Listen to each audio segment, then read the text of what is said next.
제가 좀 찾아보면서 놀랐던 게 난임을 겪는 부부가 지난해에 처음으로 25만 명을 넘어섰다고 합니다. 이 난임의 원인이 그런 나이도 있겠지만 질병에 의해서도 난임이 올 수 있는 거 아닌가요?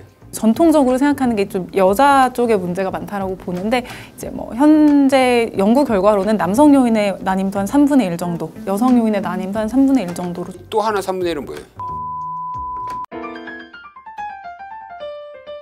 김철중의 이름은 낳는다. 최근 영국의 BBC 방송은 이 출산율이 세계에서 가장 많은 한국에서 이 난임 센터가 급증하고 있다. 이 난임 시술이 한국의 인구 위기에 최대 희망이 되고 있다. 이렇게 보도했습니다. 그래서 오늘은 아기 탄생의 희망, 이 난임 시술의 세계에 대해서 알아보도록 하겠습니다. 김혜경 일산차병원 난임센터 교수님과 함께하겠습니다. 어서 오세요. 안녕하세요.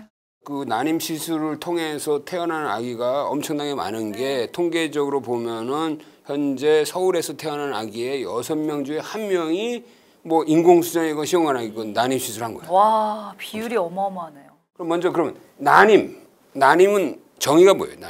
난임은 이제 피임 없이 자연스럽게 부부 생활을 했을 때 1년 정도 지났는데 임신이 되지 않는 경우를 난임으로 정의를 하고 있고요. 이제 여성의 그런 난소 기능의 저하가 빨라지는 만 35세부터는 1년까지 기다리지 않고 6개월 정도 기다렸는데도 임신이 되지 않았을 때를 난임으로 정의를 하고 있습니다. 예전에는 불임이라는 단어를 좀 많이 쓰지 않았습니까? 이제는 바뀐 건가요? 이 용어 자체가? 예전에는 이제 불임이라는 용어를 많이 썼는데 불임은 이제 아예 임신이 불가능하다라는 그런 의미를 좀 내포하고 있기도 하고 또 그에 따라서 좀 부정적인 의미를 많이 가지고 있어서 현재는 좀 도움을 받으면 충분히 극복할 수 있다라는 뉘앙스를 좀 더 주는 난임이라는 단어로 대체해서 사용하고 있습니다. 제가 좀 찾아보면서 놀랐던 게 난임을 겪는 부부가 지난해에 처음으로 25만 명을 넘어섰다고 합니다. 그러니까 국내 부부 7쌍 중 1쌍이 난임을 겪고 있다는 건데 이렇게 점점 난임 부부가 늘어나고 있는 이유는 뭐라고 보시나요? 일단 가장 큰 이유는 결혼이나 출산을 처음으로 계획하시는 시기가 점점 밀리고 있는 게 가장 큰 원인이 아닐까 싶습니다. 그래서 현재 우리나라 초혼 연령이 남성은 한 33살, 여성의 경우에는 31살 정도인데 이제 여성분들의 경우에는 만 35세를 기점으로 해서 난소 기능이 급격히 떨어지기 때문에 이것이 가장 큰 난임 유병률 증가로 이어진다고 생각이 됩니다. 이게 나이 팩터가 굉장히 큰가 봐요. 사실 가장 큰 건 나이 팩터. 근데 이게 좀 궁금한 게 사람마다 신체 나이가 또 다르잖아요. 근데 객관적으로 딱 35세 이상이면은 기능이 떨어진다. 이렇게 볼 수 있는 어떤 경향성이 뚜렷하게 있는 겁니까? 난소 같은 경우에는 두 가지 측면에서 기능이 떨어진다고 보는데 먼저 그런 난자의 숫자는 이제 총량이 정해져 있어서 만 35세쯤 되면 이제 상당한 많은 양을 이미 초경에서부터 거의 한 20년 가량을 쓴 거기 때문에 좀 상당히 많은 양의 난자를 소진했다라는 부분이 하나가 있을 것이고 그리고 또 두 번째 측면에서는 난자의 질이 있는데 이제 뭐 나이가 들수록 다운 증후군이나 그런 위험이 좀 늘어난다라는 말은 아마 좀 많이 들어서 아실 것 같아요. 그게 이제 염색체의 분리나 이런 게 이제 그런 여성의 나이와 밀접한 관련이 있기 때문에 나이가 들수록 그런 정상적인 그 염색체의 분리가 잘 일어나지 않으면서 비정상적인 난자가 좀 많아진다 이렇게 볼 수 있을 것 같아요. 이 난임의 원인이 그런 나이도 있겠지만 질병에 의해서도 난임이 올 수 있는 거 아닌가요? 예, 질병에 의해서도 올 수 있고 이제 여성 쪽 질병 그리고 또 남성 쪽 질병 이렇게 두 가지 나눠서 이야기를 해볼 수 있을 것 같습니다. 전통적으로 생각하는 게 좀 여자 쪽에 문제가 많다라고 보는데 이제 뭐 현재 연구 결과로는 남성 요인의 난임도 한 3분의 1 정도, 여성 요인의 난임도 한 3분의 1 정도로 좀 비슷하거나 여성분이 조금 더 많은 것으로 이제 알려져 있습니다. 그럼 또 하나 3분의 1은 뭐예요? 원인 불명의 난임. 원인 불명. 아, 원인 불명. 예. 아, 되게 어떤 질병이에요, 여자는? 여성분들 같은 경우에는 이제 뭐 나이, 난소 기능 저하, 자궁 내막증이나 자궁 성근증, 뭐 아니면 나팔관이 막혀 있다던가 배란이 안 되는 것도 있고 남자분들 같은 경우에는 이제 뭐 정자의 운동성 문제라던가 정자의 숫자 혹은 이제 정자 형태가 좀 이상한 기형 정자가 좀 많다고 저희가 일반적으로 표현을 하는데 이제 난임센터에 오면은 가장 먼저 이거부터 이제 조사해 보겠네. 남편분들 같은 경우에는 정액 검사를 하면 되기 때문에 그렇게 복잡하진 않고요. 여성분들 같은 경우에는 이제 임신에 관여하는 기관이 3가지 정도에 대해서 검사를 저희가 하게 되거든요. 먼저 난소, 그리고 자궁, 그리고 나팔관 이렇게 3가지 기관에 대해서 문제가 없는지를 저희가 확인을 하게 됩니다. 원인을 파악을 하면은 이제 적절한 치료를 받으면 좀 더 빨리 난임을 극복을 할 수 있다라고 보시면 되고, 근데 이제 난임은 이제 여러 가지 요소가 종합적으로 작용을 하는 것이다 보니까 원인이 되는 그 요소를 치료를 했다고 하더라도 반드시 한 번에 이렇게 치료가 되진 않을 수 있고 좀 뭐 시험관이나 인공수정이 한 번이 아니라 한 2번, 3번 정도 해서 되시는 경우도 많이 있습니다. 원인 불명인 건 어떻게 해요? 이제 원인 불명의 난임 같은 경우에는 이제 미국이나 유럽 생식의학회에서는 인공수정을 할 것을 일차적으로 권유를 하고 있고요. 인공수정을 2번, 3번 정도까지 하고 뭐 4번 정도까지 했는데도 임신이 안 됐을 때는 시험관 시술로 넘어가는 것을 권고하고 있습니다. 본인이 난임일 가능성이 있겠다라고 미리 좀 이렇게 징조 같은 거 알 수 없어요? 남성분들 같은 경우에는 이제 뭐 정자의 숫자나 운동성 같은 게 특별한 현미경으로 증상이 보지 있지는 않으면 않기 알 수가 때문에. 없는 거죠. 맞습니다. 이건 뭐 다른 뭐 약간 뭐 다른 증상으로 알 수 있다든지 이건 전혀 말이 안 되는 거고. 일부 남성 요인의 불임인 뭐 정맥류 같은 경우에는 고원 통증을 좀 야기할 수 있기 때문에 그런 통증이 있으면 비뇨기과에 방문해서 한번 검사를 해보시는 것도 좋은 방법일 것 같아요. 여성분들 같은 경우에는 가장 흔한 난임의 원인 중에 하나가 무배란, 배란이 잘 되지 않는 것이 한 가지 큰 원인인데요. 이제 배란이 규칙적으로 된다 혹은 되지 않는다라는 걸 알려면 생리를 규칙적으로 하는지를 보면 됩니다. 그래서 생리가 너무 주기가 비정상적으로 뭐 짧다. 혹은 너무 길다던가 하면은 이제 배란이 잘 안 되는 그런 평소에 뭐 생리통이 심하다던가 너무 출혈량이 많다던가 그런 경우에는 산부인과를 방문을 해서 초음파나 검사를 하는 경우에 좀 임신율을 떨어뜨리는 그런 질병을 먼저 발견을 하게 되기도 하고요. 그런 질병을 발견하게 됐을 때는 미리 좀 적절한 치료를 받게 된다면 질병이 좀 악화되는 속도를 막을 수 있기 때문에 나중에 임신을 본격적으로 원할 때 좀 더 쉽게 임신을 하실 수 있다. 이런 경우도 있지 않을까요? 신혼 때는 피임을 쭉 해오다가 그냥 2, 3년 지나고 나서 야 이제는 우리 애를 갖자라고 이제 피임을 딱 끊었는데 애가 안 생기는. 피임을 오래 한 사람은 난임이 올 가능성이 더 높아요? 피임 방법이 사실 굉장히 다양한 방법이 있기 때문에 이제 뭐 흔히들 많이 사용하는 뭐 이제 콘돔이나 이런 거 같은 경우에는 뭐 가입력 능력에 특별히 영향을 주지 않기 때문에 사용을 중단하는 순간부터 바로 임신을 할 수 있는 능력이 회복된다 이렇게 생각을 하시면 되고. 만약에 자궁 내 피임 장치라든지 이런 건 어떻습니까? 자궁 내 피임 요거 장치는 굉장히 민감한 문제야. 사실 제거를 하면 곧바로 거의 회복이 됩니다. 예, 자궁에만 작용을 하기 때문에 피임약은 끊으면은 몇 달 정도면 임신이 가능해요? 피임약은 이제 얼마나 장기간으로 복용하셨느냐에 따라서 조금 더 기능이 빨리 돌아오기도 하고 조금 더 천천히 돌아오기도 하는데요. 보통 1년 이상 장기간으로 복용하신 경우에도 약을 끊고 중단한 첫 달에 한 70% 정도는 가입 능력이 회복이 되고 3개월 이내엔 대부분 다 회복이 된다. 근데 그럼 배란일에 맞춘 자연 임신을 시도를 해봤는데도 안 된다라고 했을 때는 이제 어떤 치료가 진행이 되나요? 자연 임신 시도를 그렇게 배란 유도를 해가지고 먼저 좀 몇 개월 시도를 해보고 그렇게 했는데 되지 않으면 일단은 인공수정을 1차적으로 먼저 시도를 합니다. 인공수정이라 함은 뭐죠? 이제 인공수정은 자궁곽내 정자 주입술이라고 저희가 하기도 하는 건데요. 배란 유도를 하는 먹는 약이나 좀 주사약을 써서 난자를 1개가 아니라 한 좀 2개, 3개 정도까지 과배란을 유도를 합니다. 그렇게 하고 배란이 되는 시기에 맞춰서 남편분 정액을 저희가 채취를 해서 그 정액을 좀 운동성이 좋은 정자들로 저희가 한번 처리를 해서 걸러준 다음에 자궁곽 안쪽에 정자를 주입해주는 시술이 인공수정입니다. 정액은 그 주입하기 며칠 전에 받아요? 당일에 받습니다. 자궁에 주입을 해주신다고 했는데 어떤 방식으로 주입을 하는 거예요? 아주 가느다란 카테터, 관을 자궁곽 안쪽 깊은 데에 좀 넣어주고 이제 처리한 정액을 저희가 주사기 같은 걸 이용해서 좀 쏴준다 이렇게 보시면 됩니다. 그 관을 통해서. 과배란을 좀 유도한다고 그랬잖아요. 그럼 과배란을 유도하기 위해서는 그 이 배란 유도 주사를 여성이 뭐 며칠간 맞게 되나요? 인공수정 같은 경우에 사실 저희가 너무나 많은 난자를 과배란을 시킬 경우에는 다태아 위험성이 너무 높아서 아예 안 쓰기도 하고 한 번 정도 쓰기도 하고요. 이렇게 하면은 일반적인 관계로 임시되는 비율 확률보다 몇 배가 더 올라가나요? 10에서 한 15% 정도로 보고 있는데 근데 이거는 약간 그 주의하셔야 될 게 있는 게 인공수정을 저희가 일반적인 사람들을 대상으로 하는 게 아니라 일단 임신이 안 됐던 난임 환자를 대상으로 한 거에서 나온 성공률이기 때문에 예, 실제로는 그거보단 아무래도 높겠죠. 예, 맞습니다. 자, 그렇게 해가지고 이제 해서 임신이 되면 와 너무 기뻐할 일이죠. 그러나 아쉽게도 다 그러진 않을 거 아니에요. 네, 맞습니다. 그러면 약 이게 대략 확률적으로 몇 번 정도 하게 되나요? 인공수정 같은 경우에는 연속적으로 3번에서 4번 정도까지 그 이상 했을 때는 크게 임신율 증가가 없다라고 알려져 있어서 자, 그래서 3번에서 4번까지 시도했는데 잘 안 됐어.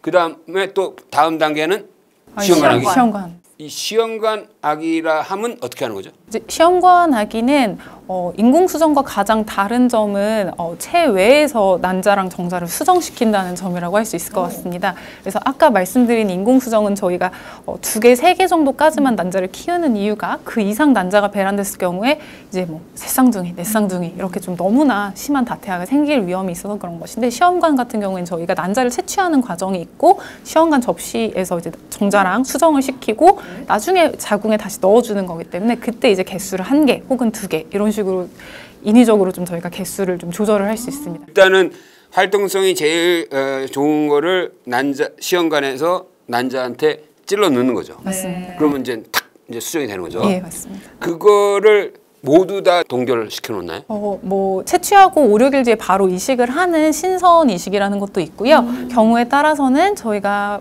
바로 이식을 진행하지 않고 동결을 두었다가 다음 달이나 아니면 그 이후에 차후에 이제 이식을 하는 동결 이식을 하게 됩니다. 그렇게 가지고 이제 배란이라도 이식을 하는 방법도 2가지가 있는데요. 자연 주기를 이용한 이식이 있고 또 이제 그 인공 주기를 이용한 이식 이렇게 2가지 방법이 있다고 생각을 하시면 됩니다. 그 인공 주기를 할 때는 오히려 일부러 배란이 안 되게끔 저희가 조절을 한 다음에 내막을 두껍게 한 상태에서 적절한 시기에 넣어준다 이렇게 보시면 되고. 그럼 자연 주기를 이용하는 건 뭐예요? 자연 주기는 이제 약을 쓰지 않더라도 한 달에 한 번 규칙적으로 월경을 하시는 분들 같은 경우에는 월경 주기에 맞춰서 배란되고 5, 6일 정도 뒤에 자궁이 이제 저절로 자연적으로 준비가 됐을 때 넣어주는. 인간의 몸이라는 게 정말 신비롭네. 보통 몇 개 넣나요? 그것도 환자분의 상태 그리고 뭐 나이 이런 걸 고려를 해서 저희가 결정을 하게 되는데요. 상대적으로 임신 성공률이 높은 환자분들, 즉 여성분의 나이가 만으로 35 이전에는 저희가 조금 더 성공률이 높은 5일 배아 같은 경우에는 1개, 조금 더 성공률이 떨어지는 3일 배아나 4일 배아 같은 경우에는 2개까지 이식을 할 수 있고요. 만 35세 이상부터는 3, 4일 배아는 최대 3개, 5일 배아는 최대 2개까지 이식을 할 수 있습니다. 하지만 이제 뭐 절대 뭐 다태아나 이런 게 위험이 있거나 환자분이 원하지 않으시는 경우에는 1개씩 이식을 하는 거예요. 시험관 수술의 성공률은 그럼 몇 % 정도 되나요? 시험관 시술의 성공률은 이제 인공수정보다 훨씬 높아서 한 40에서 뭐 50% 정도까지도 나오고 있습니다. 40에서 50%라 하면은 3번 하면은 꼭 다 된다는 얘기잖아요. 3번 하면 한 7, 80% 정도는 임신이 됩니다. 아, 그래요? 예. 근데 이 시험관 시술을 할 때 특히나 여성분들이 굉장히 힘들어하신다고 들었어요. 어떤 뭐 통증이 있는 겁니까? 아니면 어떤 불편한 지점, 뭐 후유증 이런 게 있을까요? 단기적으로 봤을 때는 시험관 시술을 할 때 주사를 좀 한 열흘 정도 가량 맞는다는 점 때문에 이제 좀 많이들 무서워하시는 것 같고요. 네. 또 이제 난소 기능이 좀 좋으신 분들 같은 경우에는 난소 과자증후군이라는 좀 합병증이 생길 가능성도 있습니다. 어떤 거죠? 그건 이제 난자가 너무 많이 자라서 너무 많은 난자가 채취가 되고 그로 인해서 이제 복수가 차거나 이제 몸에 혈전 같은 게 좀 생기는 경향이 늘어나는 것을 말을 합니다. 그래서 그런 경우도 이제 대개는 한 2주 정도 이내에는 많이 좋아지기는 하지만 좀 환자분들이 그런 위험성이 있기 때문에 좀 부담을 느끼시는 경우도 있고요. 호르몬이 이제 많아지면서 뭐 체중이 좀 늘어나는 경향이 있다고 하더라고요. 맞습니다. 이제 아무래도 평소에 월경 주기보다 훨씬 극심한 호르몬 변화가 있다 보니까 좀 살이 쪘다 이렇게 느끼시는 경우가 많더라고요. 또 유방통을 호소하시는 경우도 있고요. 근데 이건 이제 그 지속적으로 이런 변화가 있는 것은 아니고 일시적으로 잠깐 우리 월경 전에 그런 좀 증상이 나타나듯이 일시적으로 그런 증상이 있다가 다시 좀 시간이 지나면 서서히 원래 체중으로 회복이 되기 때문에 큰 걱정은 하지 않으셔도 될 것 같습니다. 여성암의 발생률이 높아진다 뭐 이런 얘기도 있던데요. 시험관 초기부터 많이 걱정을 했던 게 과자극을 하게 되면 이제 여성 호르몬 증가가 급격하게 있으면서 유방암이나 난소암이나 이런 다른 각종 암이 증가하지 않을까 이런 우려가 있었는데요. 이제 현재까지는 40년 정도 이상의 데이터가 쌓였고 전 세계적으로 수백만 건 이상의 이런 데이터가 쌓였는데 단기간 이런 자극을 한다고 해서 그런 암 발생의 증가는 없는 것으로 현재까지는 보고 있습니다. 시험관으로 이제 임신이 됐다. 이 이후에 좀 산모가 더 조심해야 되거나 뭐 좀 주의해야 될 사항도 있을까요? 네. 아무래도 시험관 시술로 임신을 하신 분들 같은 경우엔 남들보다 또 임신을 어렵게 하신 거다 보니까 좀 불안해하시는 경우가 많이 있습니다. 실제로도 자연 임신보다는 임신 초기엔 좀 유산이 될 확률이 높기도 하고 쌍둥이 같은 다태 임신 확률이 높기 때문에 임신 초반에는 저희가 조금 더 면밀하게 보긴 합니다. 유산 확률이 좀 더 높은 예. 게 사실이군요. 예, 그건 사실입니다. 이런 시술은 정부에서 다 지원해주고 있는 건가요? 예, 지금 굉장히 많은 지원을 해주고 있습니다. 그래서 한 번 지원에 보통 얼마 지원해주죠? 시험관 시술 같은 경우에는 난자를 채취할 때는 110만 원 정도의 비용을 지원을 해주고 있고요. 동결 배아를 이식하는 경우에는 한 번에 50만 원까지 지원을 해주고 있습니다. 출산당 인공수정은 5번, 그리고 시험관 시술은 20회까지 지원이 되고 있습니다. 또 첫째를 낳으면 둘째 때는 다시 또 리셋이 돼서 다시 지원이 다시 5번, 예, 20번. 예. 근데 사실 난임 치료라는 게 어떻게 보면은 좀 장기 레이스라고 볼 수 있잖아요. 그래서 불안해하시는 분들, 좀 스트레스 받으시고 걱정을 많이 하시는 이런 부부분들이 꽤 계실 것 같거든요. 이런 심리적인 것들도 서포트를 해주실 필요가 있을 것 같아요. 가장 힘든 부분이 아무래도 다른 질병은 좀 수술을 한다면 수술을 하면 끝이 난다 이런 게 좀 있는데 난임은 이제 언제 임신이 될지 모른다라는 점이 가장 좀 불확실하고 많이들 힘들어하시는 부분인 것 같습니다. 실제로 좀 불안도를 더 느끼시면 좀 결과가 더 안 좋게 나오기도 하고 그래서 이제 그런 부분들 많이 서포트 해드리고 정부에서도 지금은 전국 7개 지역에 난임 임산부 심리상담 센터를 설립을 해서 운영하고 있습니다. 무료 또는 저비용으로 이용을 하실 수 있기 때문에 지역별 센터가 없더라도 또 온라인이나 전화 상담이 가능하기 때문에 도움을 받을 수 있으니까 필요하신 분들은 꼭 참고하시면 좋을 것 같습니다. 그 난자가 퀄리티가 35세 이전하고 이후가 좀 크게 차이 난다고 그랬잖아요. 그래서 이제 최근에 결혼하지 않은 여성이 좀 젊을 때 네. 자기 난자를 좀 보관하자. 그래서 난자 동결. 맞아요. 이거 굉장히 많이 하고 있잖아요. 나 난자 보관할 거야. 이럴 때는 그 어떻게 하나요? 어떤 절차를? 먼저 검사부터 해보겠죠. 병원에 오셔서 이제 난소나이나 초음파 같은 기본적인 상태를 파악을 하는 게 중요하고요. 그다음에 이제 그런 결과에 따라서 난자 동결을 원하시면 좀 더 상담을 하고 진행을 할 수 있습니다. 그 왜 난자 그 기능을 보는 무슨 안티뮬러리안 테스트? 예. 그거는 뭐예요? 항뮬러건 호르몬, 안티뮬러리안 호르몬이라고 해가지고 현재 가지고 있는 난자의 예비능, 난소 예비능이 얼마나 남아있는지를 측정하는 검사라고 보시면 그러면 난자의 퀄리티를 보는 게 아니고 앞으로 난자가 몇 개 나올 것이다라는 개수에 대한 거네. 좋게 나와도 난자 퀄리티가 좋다라고 할 수는 없는 거예요. 예, 그걸 보장하지는 않습니다. 그럼 난자의 그 퀄리티를 검사할 수 있는 또 그런 검사도 따로 있나요? 현재까지 난자의 퀄리티를 검사할 수 있는 그런 도구는 없고요.